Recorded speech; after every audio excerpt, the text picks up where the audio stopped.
All right, guys, we are live. Welcome back to the Roofr Masterclass. I am your host, Pete, with my co-host, Nick, and our special guest star today, Chris Scoville. So welcome, everybody, and excited to have you guys here and talk about everyone's favorite topic, financing, right? Talk about the money. Let's talk about the money. Let it flow, baby. Popular topic, wouldn't you say, boys? Yeah. I would say that in today's market, a very popular topic, right?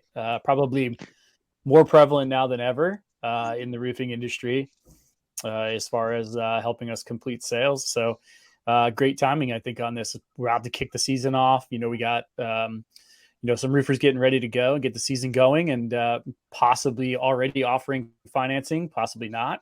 So I think this is a great way to kind of intro them to that, and maybe even cover some ground on what's good and bad about the financing side of it, and what maybe educate some people a little bit on the do's and don'ts here of financing. So Chris, in case there's anyone on planet Earth who doesn't know who you are, I'm going to give you the opportunity here to introduce yourself really fast. That's funny. Hello, everyone. I'm Chris Scoville. On the Facebook, it's Christopher Scoville, in case you want to connect with me. But it's professional. I've been friends with the roofers over here for a really, really long time. We've watched them grow, and I couldn't take it. I'm like, guys, I would love to be a panelist, or I'd love to be involved with your presentation today and see if I can offer any value. Completely agnostic. There's going to be no talk of what finance company I work with. I'm here to serve and give back to the roofing and contractor community solely. Matter of fact, when folks call me and talk to me to say, hey, I'm interested in financing, it's always non-objective, right? Like non-biased. I don't care if I'm going to be able to serve you. What's important to me when I talk to roofers and contractors is the fact that I answer the questions, I ask really good questions, and then I get them pointed in the right direction that will be able to help them. Like all day, every day, man. If I can't help somebody, my goal is to point them in the right direction where they can go and get the proper assistance. So if anybody ever wants to reach out, I'm sure there'll be some way for you to get connected with me. That's the type of consultation and help that I give is, hey, if I can help you, cool. If not, I'll point in the direction where you can get it. And Pete, I wanted to kind of touch on what you said there. It's not just that financing is important right now. It's a necessity. But more importantly, in your space, in the roof, because I work all asset classes, air conditioning, generators, whatever. So the adoption, this is what people don't talk about. The adoption of roofers accepting financing has increased exponentially since 2019. And I've got like incredible data charts to show the proof of this through large OEM manufacturers that I manage, large national distributorship.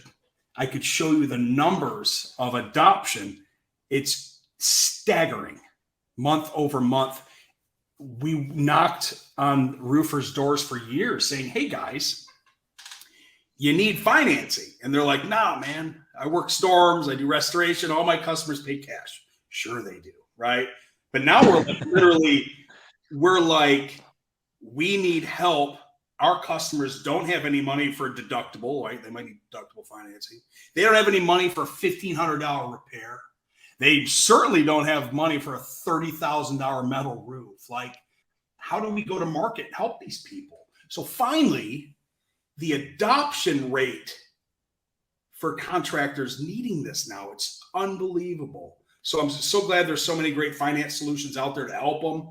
And then, of course, with your tools that you guys have now, you're just making it easy for the consumer to transact with the contractor and the roofer, which is a perfect blend of, everything. It's what we needed a long time ago, but it's finally adopting to roofers now. Whereas air conditioning people, they've been doing this for years, baby.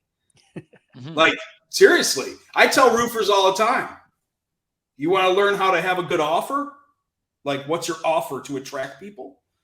Go to the top air conditioning companies, look at their website, look at their ads. There you go. Just adapt it to your business. So anyway, that's kind of a long intro, but I wanted to touch on your point that you had mentioned there. The adoption of roofers finally going, I need this in my business it's just big time.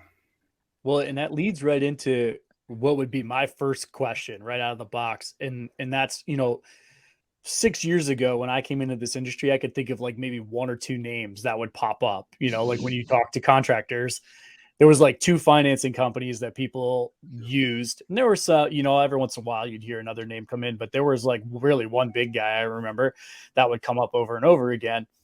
And now there's a bunch, right? Like now we've got lots of options. So how do I, as a contractor who's now deciding, hey, I want to go ahead and offer financing, how do I pick a company to work with? Because like you said, now there's a lot of options. There's a lot of great companies out there, and kind of understanding the offerings. I think a lot of times we're naive as roofers to the way financing works and what it means, what each company's offering means.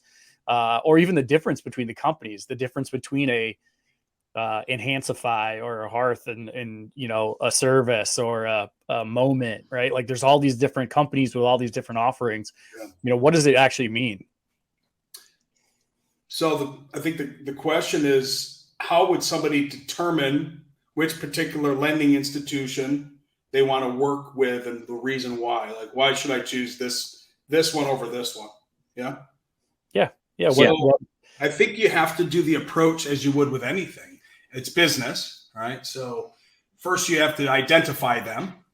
I think you would want to ask some people that you know, like, and trust in the market. Who are you using? What do you like or dislike about them? So now you've cultivated a list of who they are, and maybe you've got a bunch of cohorts that you trust that are really doing real numbers. Like don't call somebody that says they offer financing and they do 2 deals a year. Like call a roofer that really does financing so they can tell you the approval rates, what they like, what they dislike about them. So now you've got your column of the lenders in the business. You've got your column of people that you know, like, and trust, and they've given you the pros and the cons. And now do your due diligence and pick up the phone and call these lenders to see what the response is. Meaning, I'm interested in your company. I need a demo. Tell me about what you guys solve for, right? And now you've got another list. How did they handle the call? You're going to have a list of questions, right? What programs do you offer? What's your approval rate? What are your dealer fees? How do you work with me? This is huge. If anyone's taking notes, how do you train me and my staff? We've never offered it. Who are they? Are they boots on the ground? How long have they been in the industry? Do they come from the industry? Or are they college kids that just came out, put a headset on, and they just learned how to spell financing, right? You've got to do your due diligence, because it's super important for more than one reason. It ain't about getting your customer approved to get a roof built. It's about the customer lifetime value. Because at the end of the day, it ain't about financing, it ain't about the roof. It's about the consumer that you're helping. And it's about the lasting impression that you have of that particular consumer going forth. Because if you did a really bad job and you got them really bad financing, let's flip the switch. You did a really good job on the roof, but the lender that you stuck them with for the next 10 or 15 years is a nightmare. All they're ever going to remember about your great roof job is how bad the financing partner is. So you got to be careful when you do choose somebody, who's servicing the loan after the loan.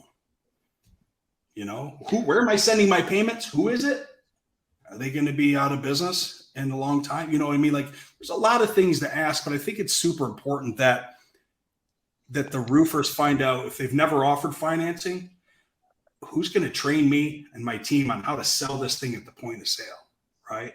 Mm-hmm. And they should have this lender should have a good answer for that, because that's the sauce, right? That's the vernacular. We call it the vernacular. How you present at the point of sale is changed in the last month because of what's going on in the federal, in the banking world, in the feds. It's changed because lenders have gone from, here's the program, here's the price, where you can take an assumptive, to maybe a more of a risk-based model. And that conversation has to be changed totally. So your sales trainers have to be able to train your team and then teach you how to role play. So that's what I would do. Or reach out to me and tell me what you're looking for. And if I'm a fit, then maybe I am. If not, I'll tell you where to go. Like, but that's what I would do. I do what I do, and I buy any big purchase, right? We're doing new floors in the house, and we're doing a new kitchen. And I'm doing the same thing. I'm making a list of the people in my market that do it. I'm calling out to friends that are in the flooring and the kitchen business. So I'm getting feedback. And then I'm going to do a whole bunch of estimates and interviews with the designers to find out who I like and who I don't like. It's the same thing with anything. You do that for the lender who you're choosing to do business with. It's super important. It's crazy to think. I look at it from like where I came from in the roofing industry too, and just realizing like, especially up in Canada, it's a completely different world because they're just first fundamentally opposed to financing, which is crazy, and it's starting to kind of build back up, and you're seeing a little bit more. But everywhere, it's just like we're so away from it, and you're talking about like the adoption that's coming. No. It's going to be necessary, just like diversifying your offerings as a roofer, like being able to offer like rejuvenation coatings, etc., because we are going into a recession, if not already in one, just might not have been announced yet. But you need to be able to offer that financing. You need to be able to step it up. And one thing that I've heard you say in the past, Chris, that has always rang so true to me, and I realize it every time I look at any other industry, is how you're offering that financing up front and how you're showing off. Like car industry, they don't tell you that that car is $70,000. Yeah. They say that it's $2,000 or like a $300 a week kind of deal. Like they really break it down that way, so it's appetizing. And when you're thinking about roofing, just like you said, like a $30,000 roof, it's very, very rare for you to be a good roofer and offering something that's not 5 figures. Every roof on the very least is going to be at least $10,000. And I think the average person in America has around $400, $500 in their savings. A deductible is too much, like you said. Like you got to be up on financing, and you got to be ready for it because the storm is coming. The storm is here, and you got to be able to weather it. Yeah, from a marketing perspective or presentation perspective, I just did this training in, where was I last week? I don't know, Houston. Early, always, and often, right? Early, always, and often. When should I offer? Early, always, and often. All the time. Marketing, intake person. Hey, just letting you know, in case you decide to do business with us, we've got some great promotional financing offers. Jim will go over that with you when he comes out to do an inspection. And then Jim shows up, and Jim's got this thing that he puts down. This is kind of secret sauce, but I'll let it out. He puts this thing down on the coffee table that attracts their attention to this thing that says they might offer promotional financing or long-term low monthly payment options while he's up in the attic and on the roof. And when they come back, Jim sees that the thing was turned, and they're like, oh, so you guys have financing options? Well, yeah, well, Mary told you on the phone. We've got it on our website. We've got it on our door hangers. We're letting everybody know that we offer 100% financing options. So yeah, we do offer them, right? So were you looking for like 12 months same as cash? Or were you looking for a long-term low monthly payment option? Because we've got both of them with multiple lenders that we work with. Of course, depending upon your credit score and your debt to income ratio, that'll depend on how much we can get you and what the approval will be. But yeah, we could do it with a scan of it, you know what I mean? So it's a really easy way to get into the conversation to release the beast. Like the friction at the point of sale. You just said it, Nick. Like you got two options. You can slam the $30,000 contract down. You can go like this. You can look at your customers and go, how do you guys want to pay? Or you can go, hey, Mr. and Mrs. Smith, here we go. So will you guys be using your money, or would you like to use some of ours? That's huge. Right? So did I say yes or no? Will you be using your money, or would you like to use some of ours? They're going to go, what do you mean? Mm-hmm. What do you mean? What do I mean is, well, we've got financing programs. We have promotional financing. We've got partners that we work with to get you money. You do? Yeah. Which would be better fitting for you? Do you like, can you pay this thing off in 12 months, or would you like to stretch out the payment over time with no prepayment penalty? It's not difficult. You ain't got to be a banker to do this. You just have to have the right conversation to help the customer at the point of sale. And it's all about how you present it. So those are just a few different ways right there. Yeah, I love one of the things that you said. I think I don't remember, it was on the podcast we were on, but you talked about leading with financing and then kind of backing into the price, and how sometimes when you lead with finance, the customer will actually say, well, what if I just paid cash? Right. Yeah. And they'll actually work themselves back to the cash option.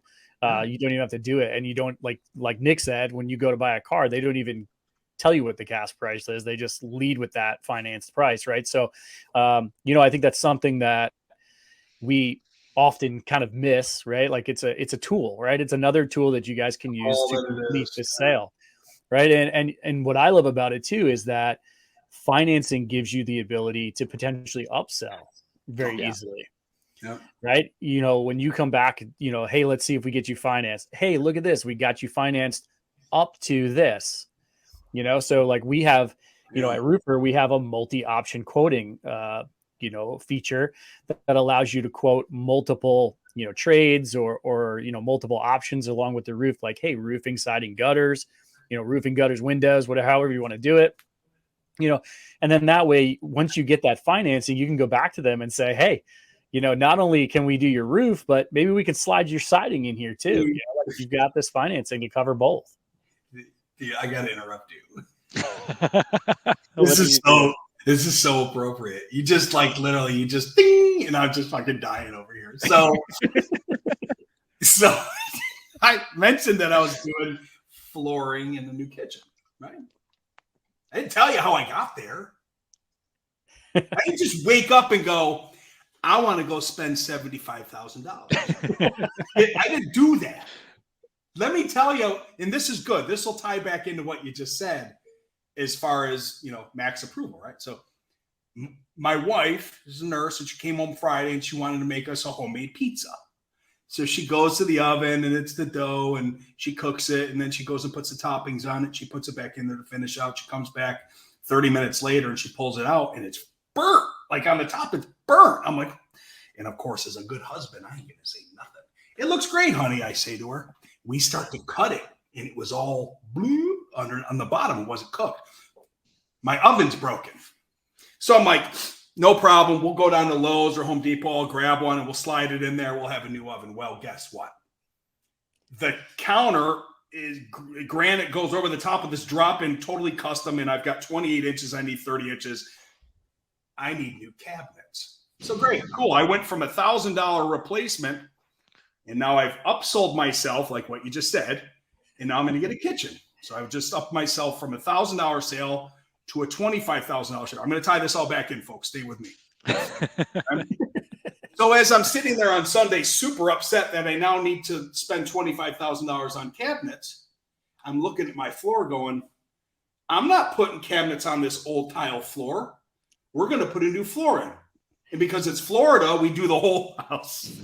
we do all of it, right? We don't just do the kitchen. Like up in New Jersey, you can get away with just doing the kitchen. In Florida, you do the whole house, right? Yeah, so, the whole thing matches. So here's my point.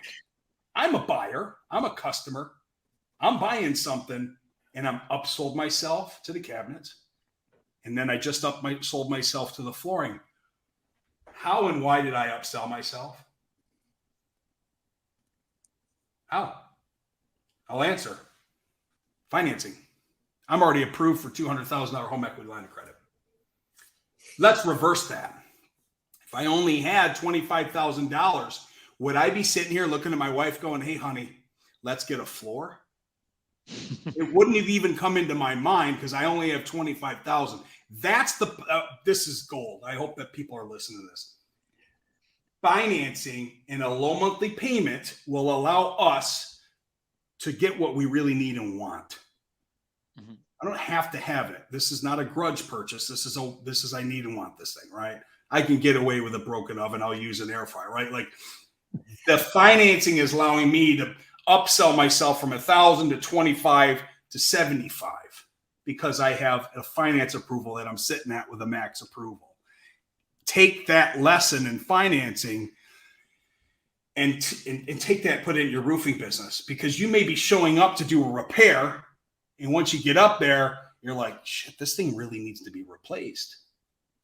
And these gutters are dead. And the siding, whatever it is that everybody does here, it doesn't matter.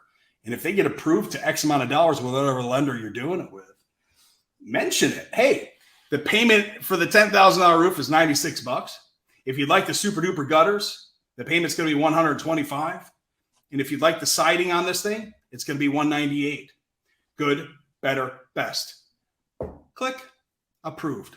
Now the wife's like, oh, we're getting a new roof, we're getting gutters, we're getting siding, and the Joneses are going to be super jealous of us, right? Like, that's the real stuff that happens every single day in retail roof sales.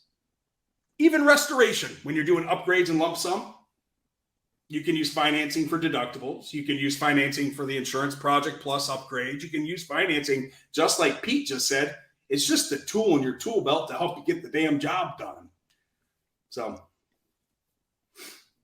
it really opens it up so much. And that's what I love about the up to amount. Like when I used to be selling roofs, that was always a thing. I would get them pre-approved before I showed them the contract.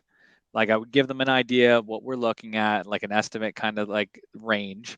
And they're like, hey, like, let's take a look at this. Let's see what we can do and get you pre-approved. And once I see that up to amount, because you get that, if you're the owner, you get that email. As soon as they finish, you get an email directly to you to show they're up to that. Now your whole conversation's changed. I'm not going in there being like, I know that's really crappy that we got to get this roof done, but you know, it's here. It's like, hey, we got to get this roof done and we have these options. Which one do you think looks best? What would be your ideal scenario? So it opens it up. But I actually have a question on this that kind of plays into it, but it comes down to, I find that people think financing is a dirty word. Like especially up in Canada, I find it very interesting. As soon as you say, do you want to finance this? A lot of people are like, I could afford it. I'm like, I'm not saying you can't. So I've always looked at it and said like, hey, I like how you said, do you want to borrow my money or use your money or mine? But like, I also use like, hey, do you want to look at payment plans for this? What are some of the other ways that you can kind of phrase this to the customer to make sure that they're not offended, their sensibilities are not hit, their ego's not hit, or something like that? Like affordable payment options, right? Mm-hmm. I think we're in a different world right now. Like you can finance a toothbrush on Amazon for $9.97 a month. I think we're finally getting to that point where people are just like, the F word isn't so scary anymore. But I get you. If you want to use softer words, you can call it an investment, a payment plan, affordable option. You know, you can use those kinder, softer, gentler words if you feel like your market needs that. But at the end of the day, it comes down to affordability and payment options. That is what makes the world go round and round. And then, of course, you providing it at the point of sale. And I wrote down a word over here that I want to touch on. It's very important that everybody understands this. By providing it at the point of need and the point of sale and making it easy for them to transact, whether, you know, they're doing it through your tools that you guys have over at Roofr, or you're doing it in sales at the point of sale, you know, making it easy for the consumer to transact. Financing is a bad word when it hurts, when it's painful. But if you can make the experience frictionless and seamless at the point of sale, then it's not such a bad word anymore, right? What do I mean by that? So to me, leaving my house, my office, to go and grab tax returns and pay stubs and go down to a bank and apply for a loan and stand in a line and wait to speak to somebody, and then realize that I left one of my documents back at home, and then waiting a couple of days for some rude guy to respond and not understand what my needs were, and then have to get an approval. Like, okay, that was painful. That's like to me, that's financing. When you come to a home and you know how to present this, and I believe that somebody, how do we present something? James asked a great question, right? Like, James, you might have missed the beginning of this. Like, when you choose a lender, they're going to teach you how to offer financing to your customer. And if they don't, you might be with the wrong lender. So offering it to a consumer should be frictionless. It should be easy. It should be fast. It might even be electronic and through technology nowadays to make it very simple. So we've taken the pain of the financing out of it, and we've offered it to them at the point of sale electronically very quickly to get approved. However, there's one thing, Pete, that I wanted to mention, that this is super important. A lot of people don't even talk about this. So the F word, financing, will allow you to control the sale. And I'm not saying control the sale in a negative, demeaning, powerful way, like I'm going to control the sale. I'm winning. It's not about winning. Control the sale meaning you're showing the consumer that you're in control of this and you're a professional. I got this. I'm confident I'm going to help you get this thing done, right? Another thing is this. When you lack control in a sales presentation and you send a consumer somewhere else to go get financing, you've given the control to whom? The consumer, right? Yeah. So what happens when I give my control to a customer? They're in control now, right? So a consumer goes somewhere, they grab some money and they come back. Now, what have I done?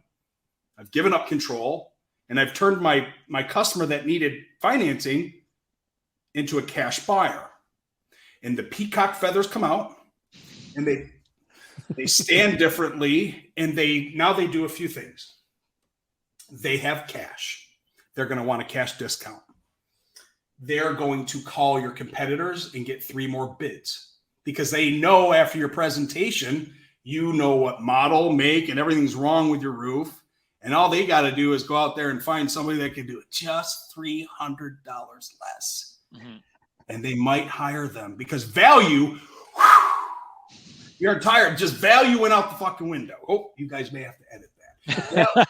Value went out the window because you let them leave. Mm-hmm. That's why the car dealership people don't let you leave. They take your keys. Like, it's not like that, but you can now offer this through the Roofr technology and different systems and processes at the point of sale.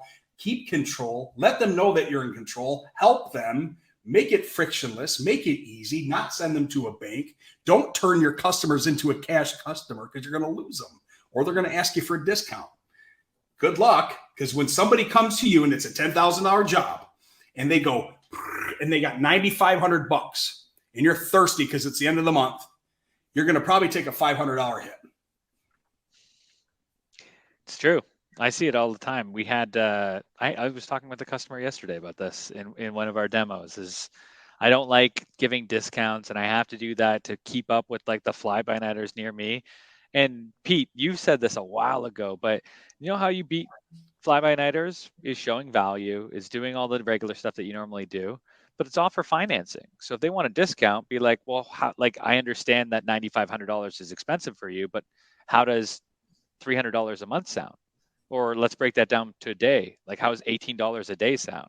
Like, can you cut out some lunches here and there and do that? And Pete, you said this from like right when you started at Roofr, it always stuck with me, is how you differentiate yourself from them. Those fly-by-nighters can't get approved for offering financing. So right off the bat, you don't need to battle with them. You just need to be able to show off how you can actually offer them and change your actual offerings. Yeah. Yeah, and like Chris said, I think it speaks to your professionalism to have options like this. You know, like I remember working with a contractor and them say, they said, like, we're the most expensive contractor in our entire market. And I said, you're also one of the largest. Like, how is that possible? Yeah. And they said, because we own it. We own our price. We walk in there and we don't budge on price. Like, we say, this is our price, and they justify it. They say, you know, hey, we're better on quality. We're better on service. We're offering better materials. All the reasons why we can be more expensive, but we also give you other ways to pay. We give you options. So yes, we are the most expensive, but there's a reason for it. And then here's the reasons why, you know, we make it easy for you to do business with us, even though we're a higher priced, higher end contractor. Yeah. And, you know, and they were huge. I mean, they're the only contractor I've ever seen that had a train station stop in their parking lot so they could have material delivered in bulk. That's amazing. Yeah. It's pretty interesting. So that's cool. But so to get into the weeds a little bit here, Chris, I know for me, right, like financing, I think is one of those things that we shy away from as contractors because we maybe don't have a full understanding of it. And I know one of the things that comes up in conversations a lot about financing are dealer fees, right? And dealer fees often come up of, you know, okay, what does it mean? Oh, I'm going to get a zero dealer fee, or maybe I have to absorb dealer fees. How do I do that when I'm writing up a contract with a customer? Like, am I conveying that to the customer?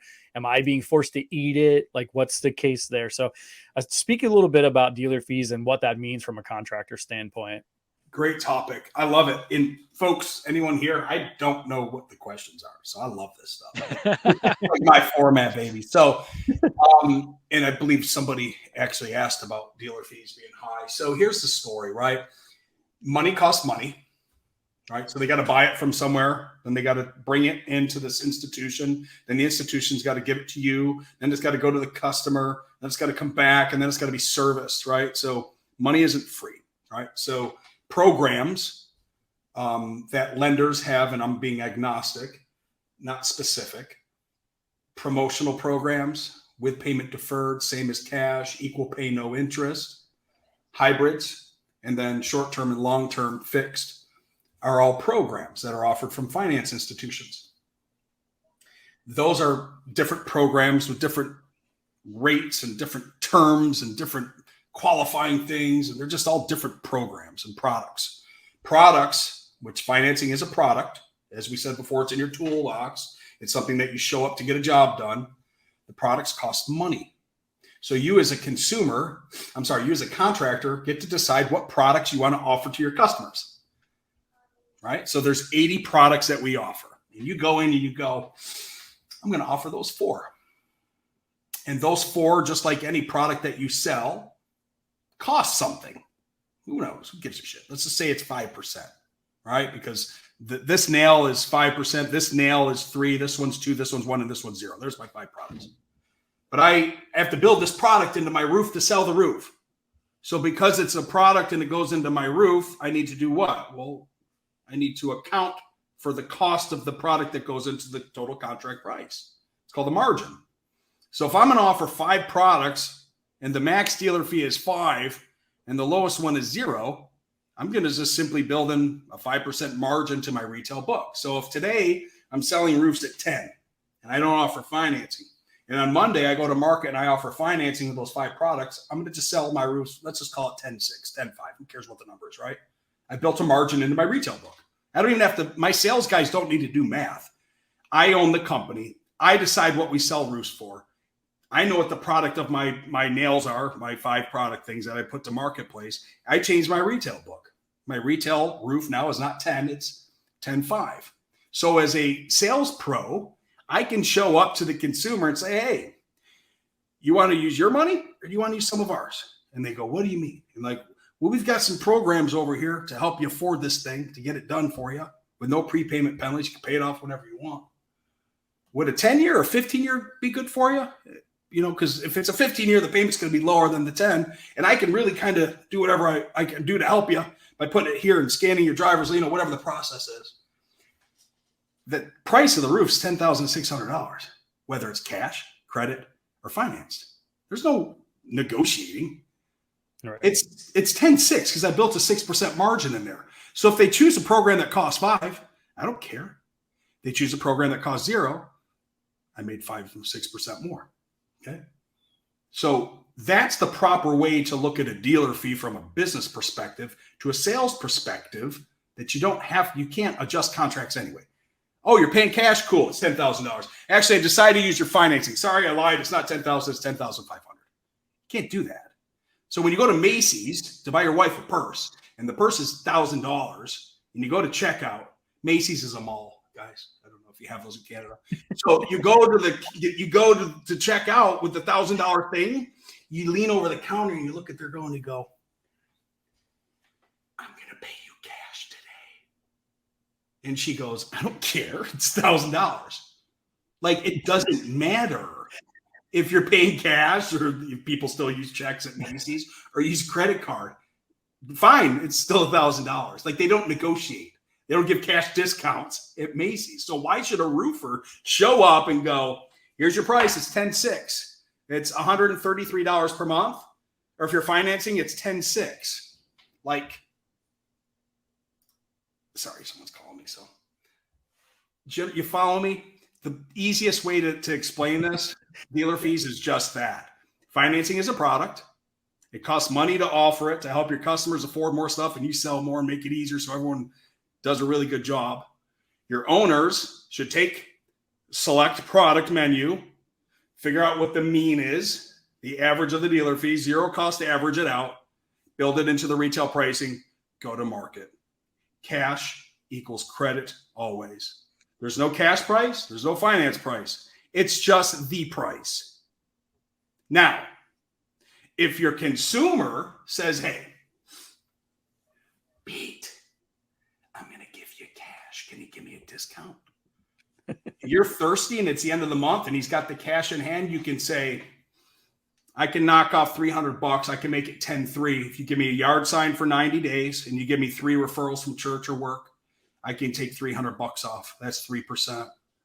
You earn it. You ain't getting anything for free from me, buddy. My value is still high. So you're going to negotiate. I'm giving you $300 off. Well, you're giving me 3 referrals and 90 days of a yard sign. Fair? Let's do it. What did you make extra on that project? 3%. I didn't give a 6% discount. I gave him a 3% discount. So I got 3 referrals and I got yard signage that I can now 6-pack the community. So by building in the margin and doing a cash discount, you don't have to jump and give them 6%. You give them 3% and make them earn it. Or you could be a weak salesperson, give them the whole 6% color. It's your call. It doesn't matter to me. The owner still set his margins up where they needed to be. The owner didn't lose anything. You don't care. Mm-hmm. Right. So a question for you. So one of the things that I used to often hear when we would talk about financing, this was back a little ways, is that, I would have guys say to me, well, we don't offer financing in our market because none of our customers here can get financed.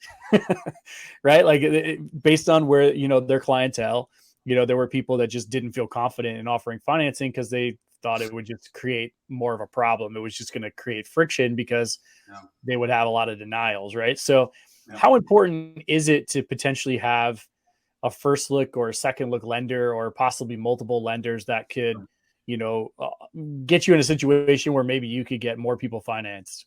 Great question. Sorry, Nick, we're leaving you out of this, man.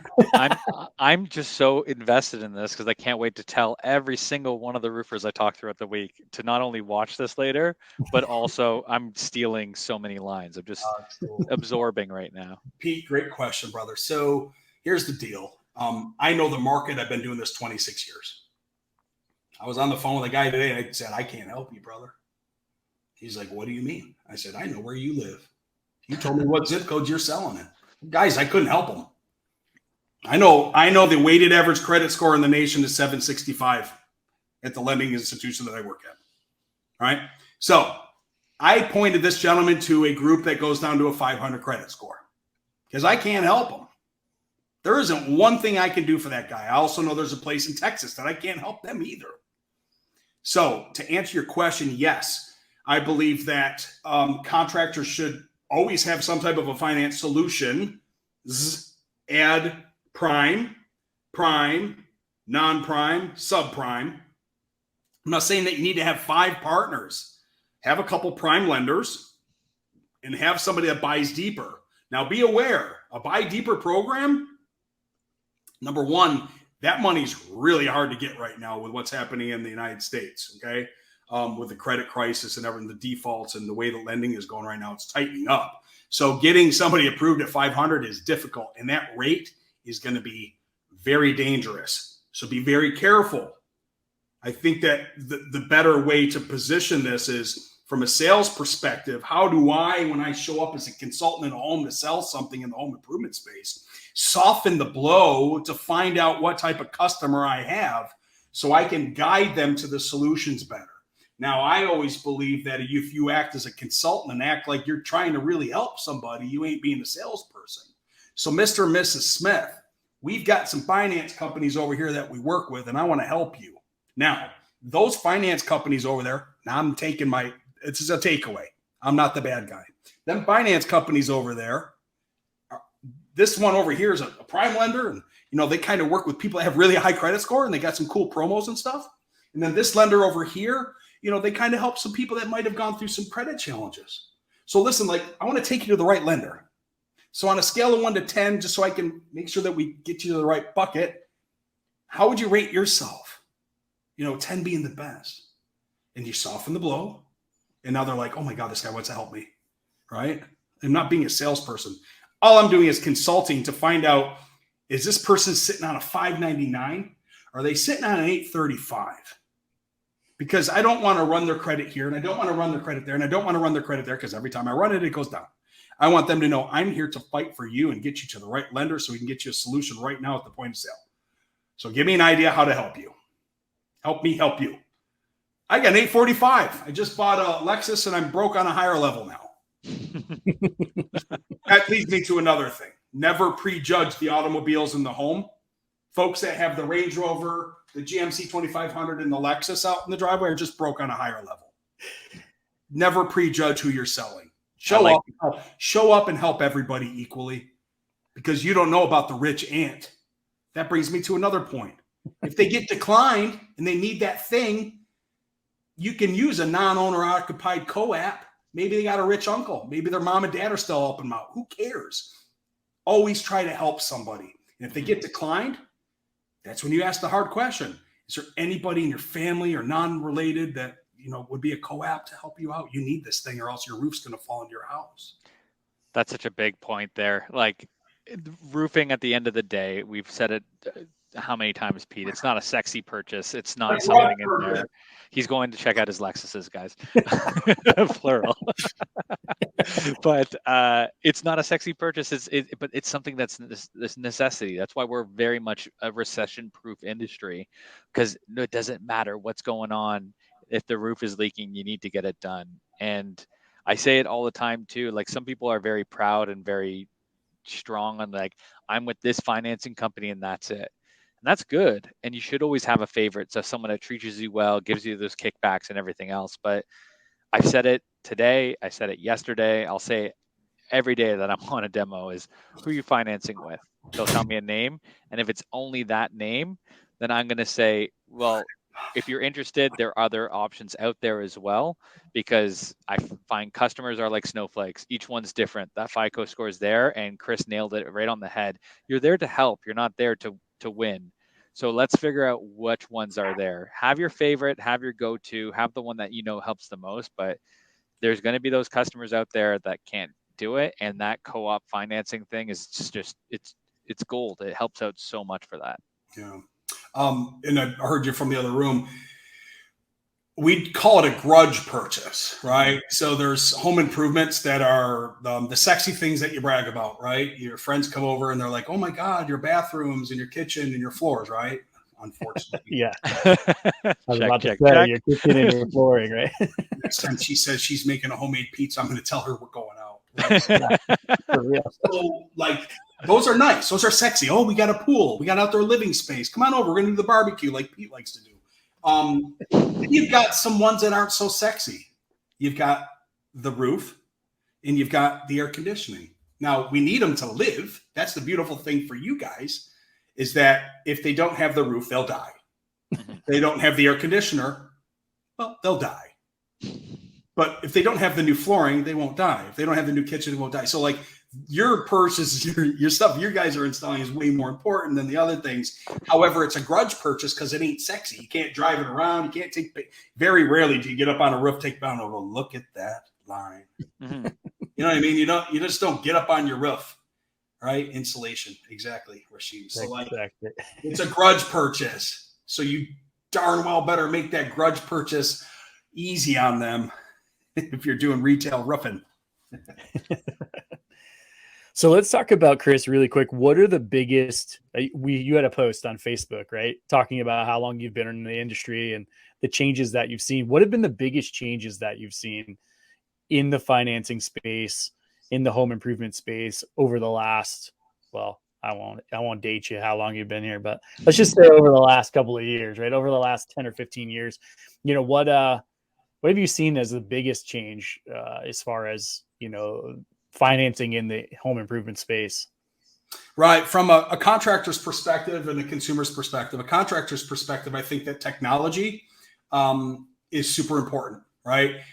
The adoption of building it into your website, your landing pages, your tools, your SaaS tools, Click a QR code, boom, you're inside of a portal, right? Like the ease of technology to introduce it to consumers is really cool. Programs have kind of, let's be honest, they've kind of stayed the same. You've got short-term loans, long-term loans, promotional loans. Although we did build hybrids in the last few years, which is really cool. That's a combination of a promo and a long-term. So that's new in the industry. But rates are rates. Simple interest is simple interest. That banking world's been around for a long time. So I think from a technology standpoint, it's just unbelievable. Like you can get $100,000 in 15 seconds from a cell phone by scanning a driver's license. Boop, you're approved. Hand them the device, electronic signature. Cool, we're going to install on Friday. What? I just got $100,000? Yeah, and you signed. Like, it's that crazy, right? Like, what? They have, man, dude, back in the day, man, 1992, I was out there doing paper 1003s. Like, that's a mortgage application for those of you that don't know. So from a contractor's perspective, I would say technology advances are unbelievable. The ease of getting the word out there, right, through your landing pages and helping them connect, convert, close to different tools and click here and apply now on our website. And just like it's so easy. And then from a consumer's perspective, it's the same thing. You've taken the pain away. It's stated income. It's just based on my credit score. Like, what? Here, I don't need my driver's, like, I don't need anything to give to you. And then the contractor finishes the job and they don't have to send in a permit, and a COC and a PTO and everything else to get funded. So like, yeah, it's just the ease. And I also think to take both of them in together, the contractor's perspective and the consumer's perspective, is we're selling to a whole different type of a person out there now. Mm-hmm. So think about who we're selling to, right? Everybody wants it. They want it now. And I don't want a roofer coming over my house. I want to get the estimate here. I want to know what it's going to cost. I want to pick my colors before they come. I want to have my financing approved. And then you're allowed to come over, Alex. Mm-hmm. Like, what? The information highway where you can Google, go to whoever your OEM is, decide what you want. You want Owens Corning Plum, color of the year.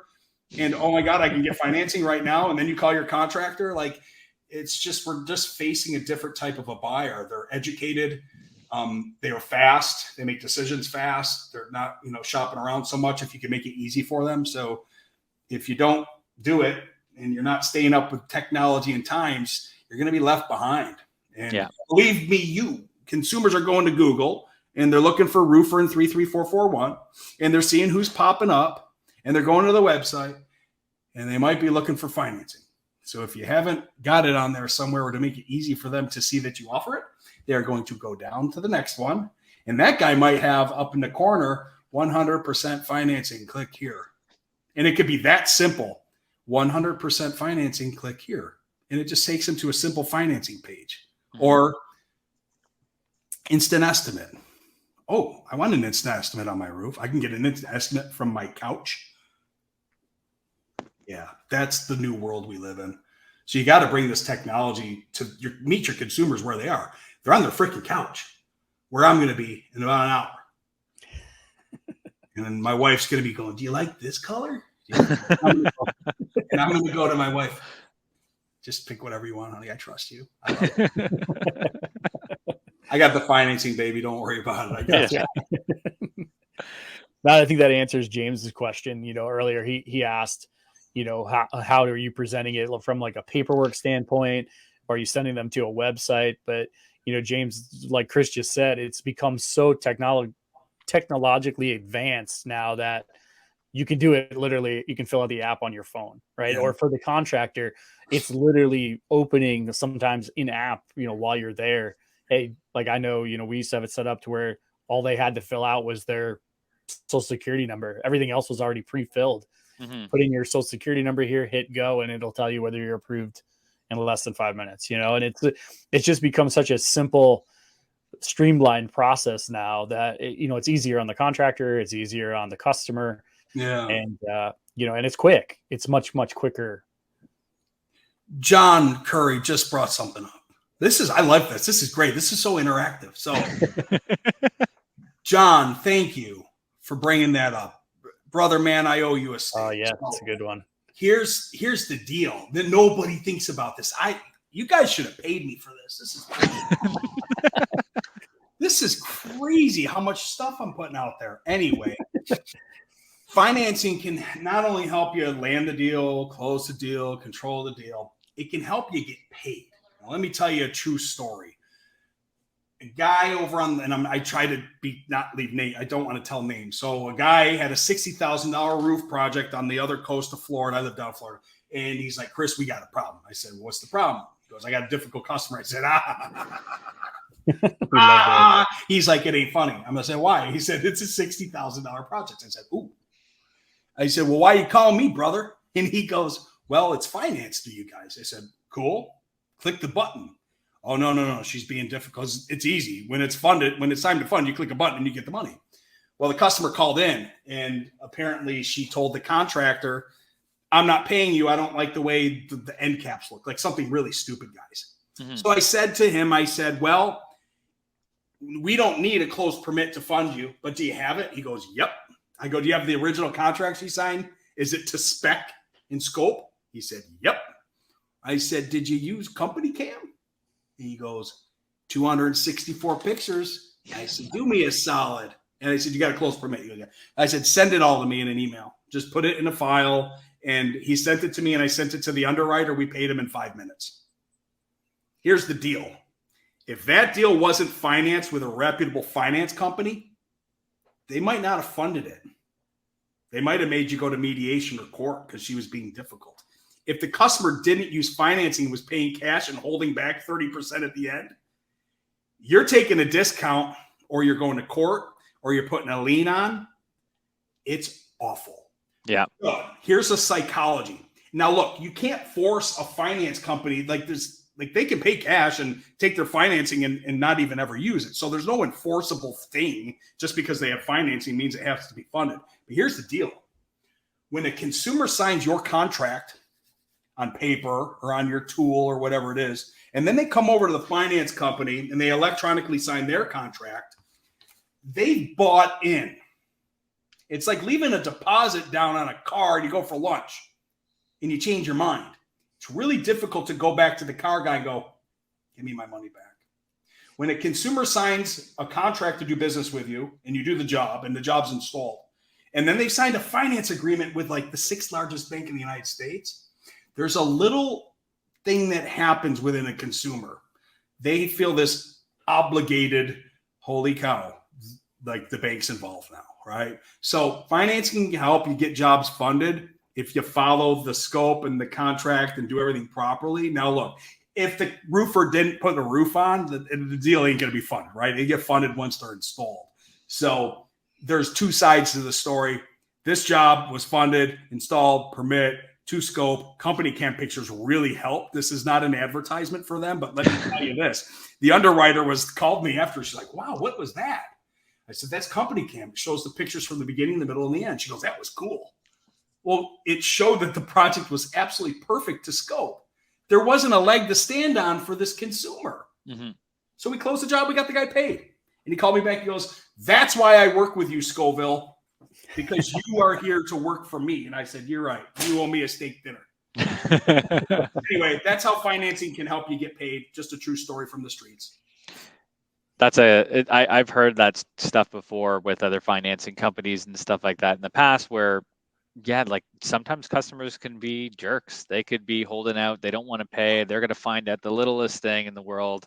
I remember that we had to go, my dad's company had to go to court because they said, well, the overhangs aren't big enough. And I was like, I installed that personally, and I know exactly where on my hand that overhang went to. So it's good, and you get held up. But if you have someone backing you, if you have that possibility where you know that you're going to be protected, that's huge. One thing before we jump into questions, I did want to answer one question from James Murphy there. You can, for not only just the paperwork and the apps and stuff, there are certain tools out there like Roofr where you can have embedded financing directly in the proposal, currently with one, but soon to be with multiple financing partners, where they could apply directly in the proposal.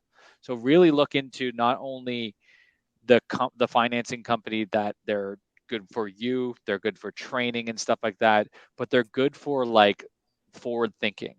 There's a lot of ones out there that I know that just kind of are stuck behind the times. They have an app online, which is good, but they're not looking to make it easier for the contractor to get those loans made, and having them directly in your proposal into your website, having it up front saying get it pre-approved today on your website. Those things can make it super, super simple for you to offer financing and you to close deals. Yep.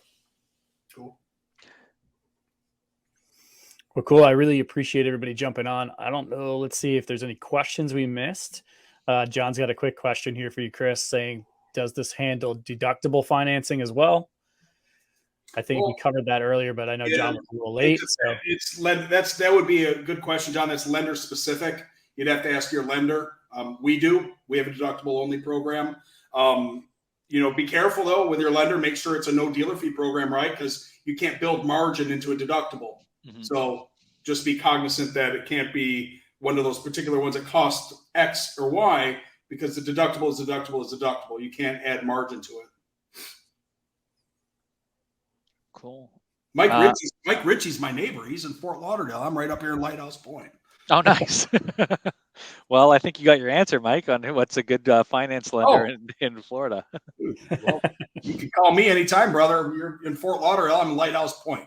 And Mike was mentioning earlier, he uses PACE, Property Assessed Clean Energy. So, Mike, you could just reach out to me on Facebook, man, Christopher Scoville, and hit me up in the DMs. I'll get you taken care of. Nice. I'll answer Rashim's question. Rashim says, what company does Chris work for? So I know Chris has done a really good job of staying biased here or unbiased, I guess, in this conversation. But Chris works for Service Finance and has for a long time, and definitely one of the more reputable finance companies in the roofing industry. And that's why we respect Chris's opinion so much on this stuff. His longevity in the industry, but also the company that he works with is always been at the top of the financing food chain there. So, if you guys are looking for financing options in your area, definitely reach out to Chris. He can definitely help you out. Or like you said, if he's not your guy, then he can definitely point you in the right direction. Yep. Awesome. For sure. I don't see anything else in there, Pete. You got anything for the last little bit? No, I think that's it. I really appreciate everybody.